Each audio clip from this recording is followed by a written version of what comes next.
The secret to a life without troubles. Ancient wisdom explained. How to overcome life's struggles.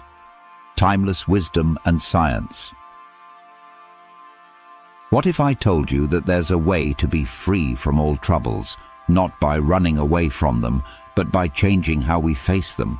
This ancient wisdom tells us, those who have attained the feet of him who has no likes or dislikes will be rid of all troubles. But what does this really mean? And how can it help us deal with stress, struggles, and uncertainty in our lives?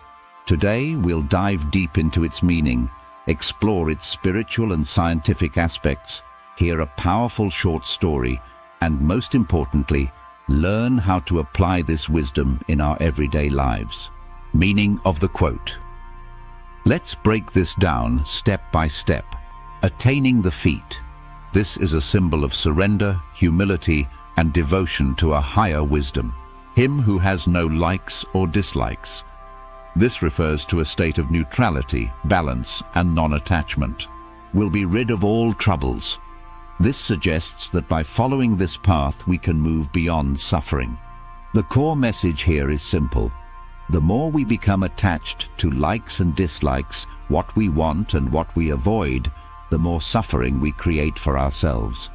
But when we rise above personal preferences and ego-driven desires, we experience inner freedom.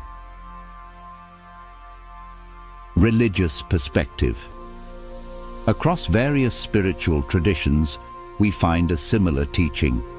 True peace comes from detachment.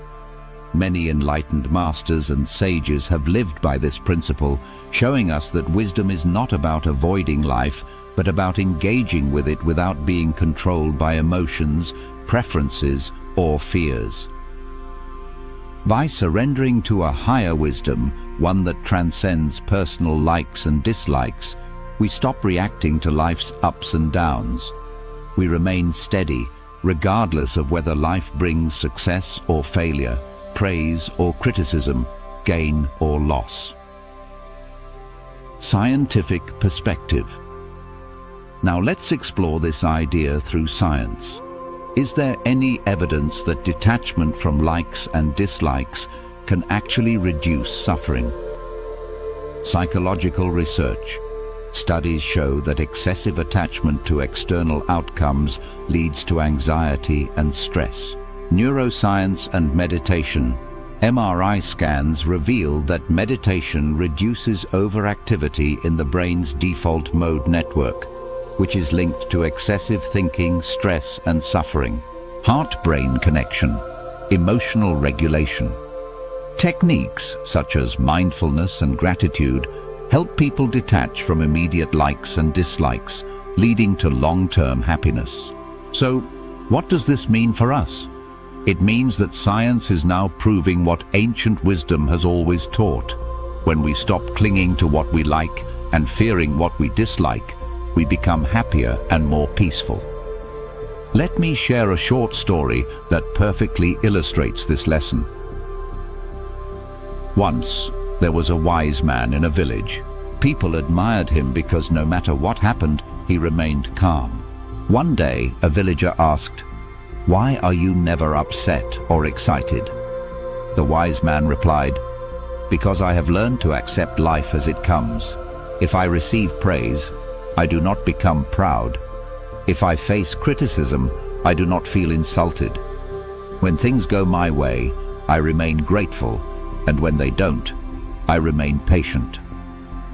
The villager asked, "But how is that possible?" The wise man smiled and said, "I do not cling to my likes or dislikes. I let life flow, and so I am free." This is the power of detachment. The moment we let go of our rigid expectations of life, we start experiencing peace. Now, let's bring this wisdom into our daily lives. How can we practice detachment and free ourselves from unnecessary suffering? 1. Pause before reacting. When something doesn't go your way, take a deep breath before reacting. 2. Practice gratitude. Focus on what you have rather than what you want. 3. Meditate daily. Even 5 to 10 minutes of mindfulness can help reduce attachment to emotions. 4. Let go of perfectionism. Accept that not everything will go exactly as you wish. 5. Observe instead of controlling. Let life flow instead of resisting every change. The more we practice these simple habits, the more we realize that life is not about chasing happiness. It's about being at peace with whatever comes our way. Troubles are a part of life, but suffering is optional. When we stop clinging to likes and dislikes, we open the door to true peace and freedom. So, take a deep breath, let go of unnecessary worries, and embrace the flow of life.